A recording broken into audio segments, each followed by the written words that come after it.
Welcome to another episode of the Piano Ninja Tricks podcast. Hi, I'm Lisa Spector, your piano ninja, here to make everything easier for you at the piano so you sound like a piano ninja. If you didn't tune in last week and you're watching on YouTube, my new companion, Sundance, the yellow lab, is snoozing in her dog bed by the piano.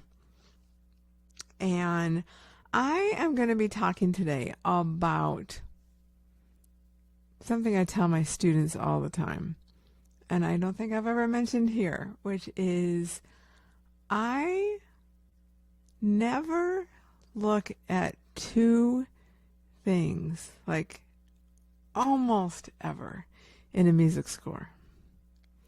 Number one is the editor's fingering, and number two is the pedal marking. The exception to the fingering would be if I had a fingering score with Andras Schiff, Murray Pariah, Yu Zhuang. If I had their fingerings, I would be very curious. But most editors' fingerings are useless to me, and it just doesn't even register it. Like, my eyes don't even go there. And here's a couple reasons why. Because oftentimes they are not following. I have piano ninja trick fingering that I choose based on many, many different principles to make fingering easier. First of all, if you'd like my checklist of piano ninja fingering, it is at lisaspector.com/fingering checklist. It is a quick kind of cheat sheet to how to choose fingering quickly. So first of all, always make sure one of these, I'm holding up a pencil if you're watching on YouTube, is at your piano, or if you're working on an iPad or a tablet, make sure you have a stylus. Something that is erasable, because it's very oftentimes that fingering that you choose when you're first learning a piece is different. Sometimes sections change as the speed increases. So I always write it so it's erasable. But I always write down fingering right away. I do not wait, because I can't tell my body to practice with one fingering. Hopefully, I'll remember it the next time I go and practice if I haven't written it down, and there's no guarantee I would remember it. And then if I'm not really choosing that fingering, my body is choosing for me, and it's not always working with me. So always be intentional about your fingering choices. And a couple of cliff notes to some of this is on my checklist, and this is just total cliff notes. There's just a lot of detail I could go into about fingering, but one of the things is grab as many notes in one position as you can. I've probably the comment I hear about my playing more than anything else is, Lisa, how do you make it look so easy? How do your fingers just flow and fly on the keys so effortlessly with hardly any movement? One of the ways I do that is by choosing very efficient fingering where I don't have to move my hand position very much. And so what I want to do is grab as many notes in one hand position without changing. And that's what I highly encourage you to do. So I'm going to just show you the first two measures of the Beethoven Opus 31 number 1 G major sonata, which it's a Henley edition. So it's a great edition. I don't know who wrote in this fingering, but it is not my fingering. And the other thing about fingering is that in the fingering checklist, I give you ways to choose the start, kind of the cliff notes of how to choose fingering. But your hand is your hand. My hand is my hand. They're different sizes. So I also don't trust that an editor's marking and fingering that worked for him or her is necessarily going to fit in my hand. So the same as I give you, if you're my student, I give you guidance on what fingering choices are for you, but your hand may be a very different size than mine.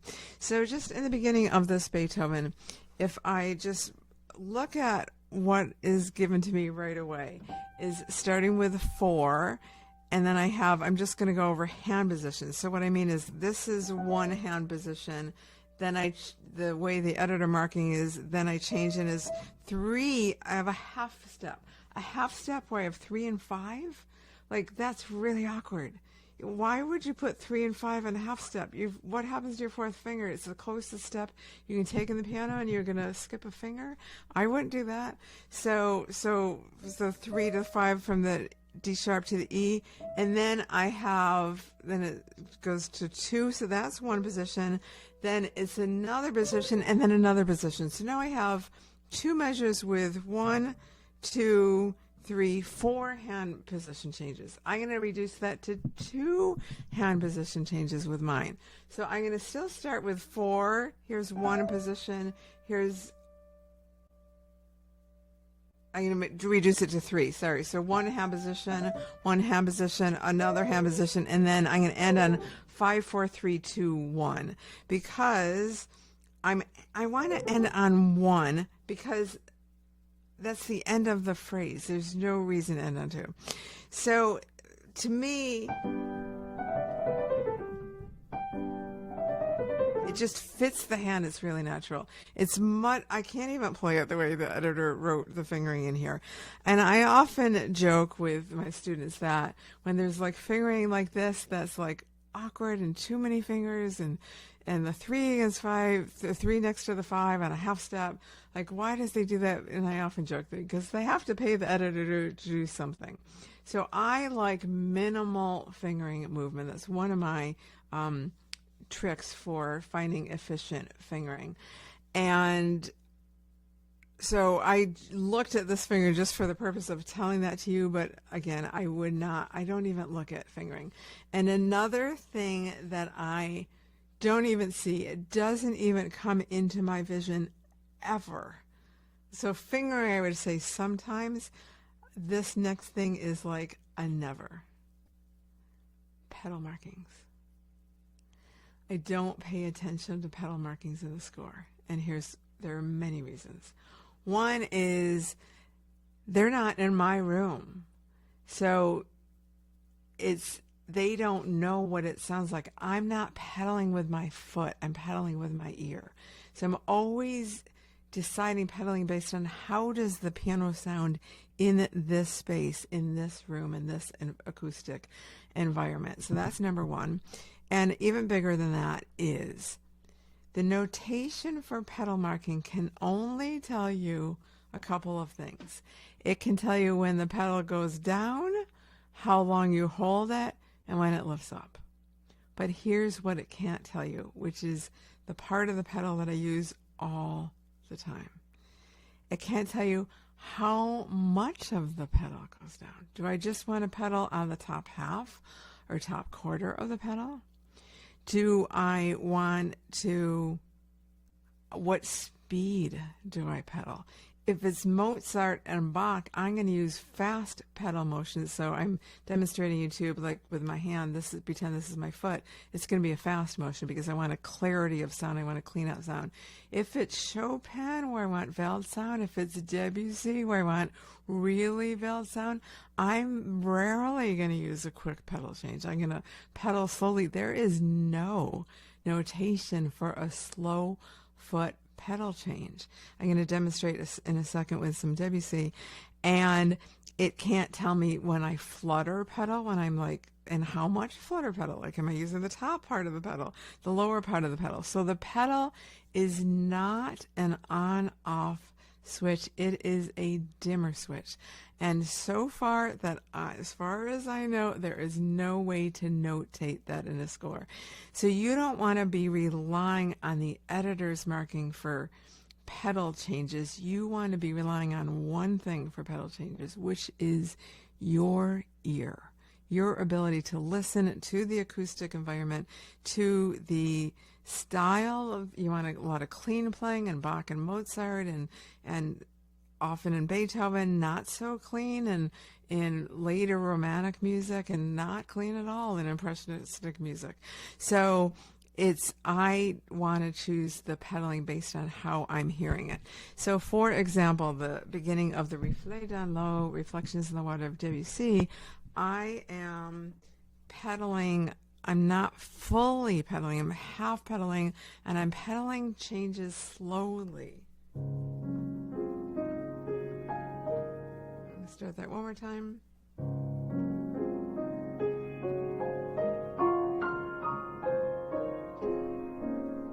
That last part, I am changing like a quarter pedaling. Do it one more time and I'll try and talk my way through it. I am pedaling a quarter pedal changes. A lot of changes. It's very hard to talk and do this, but I'm going to try again. So about a little bit of pedal changes. Here I'm changing a little bit each chord, but I'm never cleanly changing the pedal. Now in the middle section,